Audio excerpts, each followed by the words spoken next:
Hey guys, this is Hernan from Semantic Mastery, and on this video series and this module, I just wanted to touch base real quick on how to use IFTTT to power up your e-commerce and your products and your internal pages and whatnot. IFTTT can really help you growing your e-commerce traffic by using the same strategies. Now, the problem with e-commerce is that they usually, they have low amount of content in them, and usually you do not have an RSS feed to to pull e-commerce links and product links and whatnot. So my main idea on these videos is to help you guys understand how we are using IFTTT when it comes to e-commerce websites, so that you can use them the same way and have the same results that we are. Now, regarding the problem that you have with e-commerce, depending on the platform that you're using, if you're using Shopify, if you're using something like Magento or something like that, the problem is that they hardly will output an RSS feed. So how do we cope with this issue? How do we go ahead and make some sort of workaround so that you can still be using IFTTT when you have an e-commerce site? Well, what we usually suggest to our clients or to students that have an e-commerce site is to have a blog on a subdomain. And I'm going to dive into that in a little bit. But first off, why should you be using IFTTT for your e-commerce website? Well, first off, as you know already, this will help you not only for SEO purposes, but also for promotion purposes. Because if you're making blog posts of your products and your product descriptions and then linking back to your products, that will get syndicated out across the network. So you will receive, of course, high power links on autopilot, linking back to products. It also solves the content issue, the freshness factor and the freshness content issue that many e-commerce websites have, because to be honest, depending on your niche, etc., sometimes you do not have the amount of content from that product to make Google like you. So this usually solves the content issue. Now, what you want to do, again, is to install a subdomain on a blog, unless you're using a blog already, like, for example, if you're using WordPress with the WooCommerce extension, you're basing your efforts on WordPress, which is a blog in and of itself, so you do not need to install a subdomain blog. However, when it comes to some other platforms like Shopify, again, Magento, any other kind of e-commerce solution that you're using, then you will need to install a subdomain on a blog. And I'm gonna tell you why in a minute. This will also bring, if you're using IFTTT for e-commerce, this will also bring social signals and authority properties and quality tier 1. So you do not need to build backlinks to your e-commerce website anymore. You just need to build backlinks to the IFTTT network and protect that way your e-commerce website. Now, here's the deal, guys. We have been experimenting with e-commerce websites, and again, there is a problem with content, and to avoid that problem, you will need to start blogging on a subdomain. And why do we recommend a subdomain? Because usually subdomains, they will protect your main domain, but not only that, they will increase domain authority. So you will notice that while having a subdomain blog, your entire domain authority of your website increases.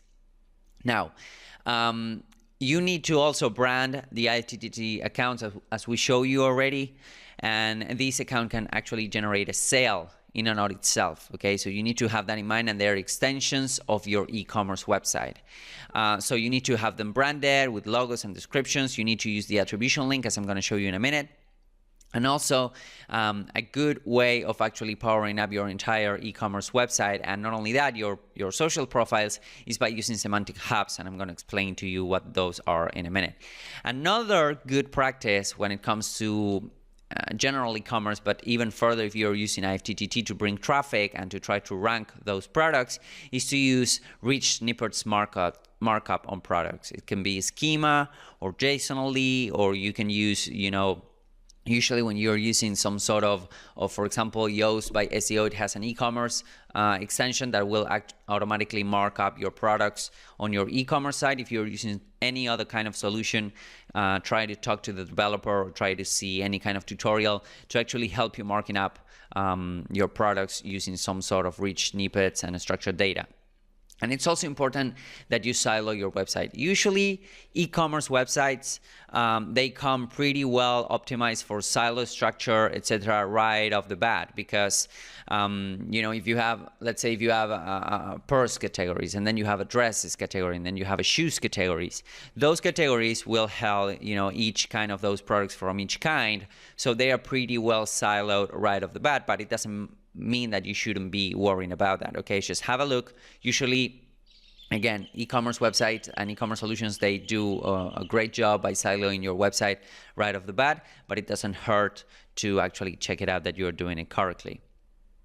Okay, so how do you go about installing a blog on a subdomain? If you do not have a solution like WordPress already, then I would suggest that you go ahead and install a WordPress blog on a subdomain.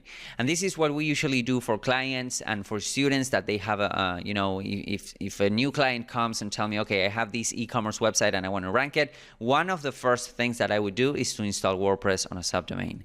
Not because, not because we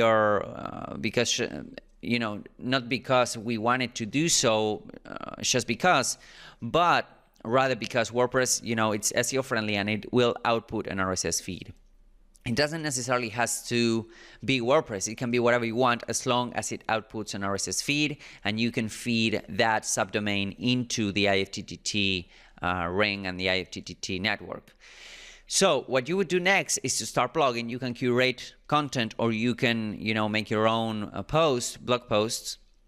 And what you would do is to link back to products. You can use product descriptions, you can use product pictures, product videos to populate your blog. You can use any kind of articles and curated content that you can imagine to actually populate your blog posts. And then what you want to do is to link to the products and link back to the categories, because then the product will the blog post will syndicate. And all of your social profiles, or many of your social profiles from the IFTTT network will have a link back to that product, and also it will be surrounded by relevant content. This means that that product, once it gets syndicated out, will get a ton of traffic, and if your website is optimized enough for conversions, it would also get conversions. This also increases the domain authority of the main website and the trust flow of your product pages, because as long as you keep posting relevant content and theme content, the network will become themed, and then you will get trust flow and topical trust flow back to those pages. So you have a higher probability of ranking them on Google. So the main point here is that you go ahead and install WordPress on a subdomain and you link from each of those blog posts to the product pages and to the category pages to also power them up. Okay, guys. Now, this is a real quick example of a blog working on a subdomain. In case you're not familiar with it, here we have hernanvazquez.com. It's my main website, and then I have blog.hernanvazquez.com where I'm actually blogging and putting stuff, whatever. So the main website will be your landing page or your e-commerce site, and then you will have a blog on a subdomain posting and feeding the IFTTT network. This will give you deep linking, as I was talking to you guys. To the left of the screen, you have a Tumblr blog post that gets indicated out from our main website, and then to the right, you have a blogspot.com post that has been automatically generated as well. We have a podcast on semantic mastery, so that's what you're seeing over there. Now, as you can see, we have links back to products. Okay, it says get curation mastery here, and we're sending you to a product, and then join the IFTTT SEO V2 waiting list, and then I'm sending you to /V2. All right, guys. So as you can see, we have a decent amount of hits from these links back to the product pages and the landing pages and the different categories. All right. Now, semantic hubs. These semantic hubs are really, really powerful, and what they allow you to do is to concentrate all of your backlinks from the IFTTT syndication networks, all of your profiles, so that then you can power them up and make some sort of link building campaign to this. This is an example of Google+. Then you have about.me, Behance, 500 Pixel, and there are a bunch of other like Gravatar, Discuss. You have a bunch of other properties that will be shared on the Facebook group that you can create your own semantic hubs and have all of these websites listed so that you have a strong brand authority and you are actually a real brand out there, okay? And just a reminder, guys, do not miss the attribution link, because this will actually allow you to power up your entire structure and will allow you to power up your blog, and at the end of the day will allow you to power up your e-commerce website, which it's what we are talking here and it's all about. All right, guys, so go ahead, implement your first IFTTT network on a subdomain.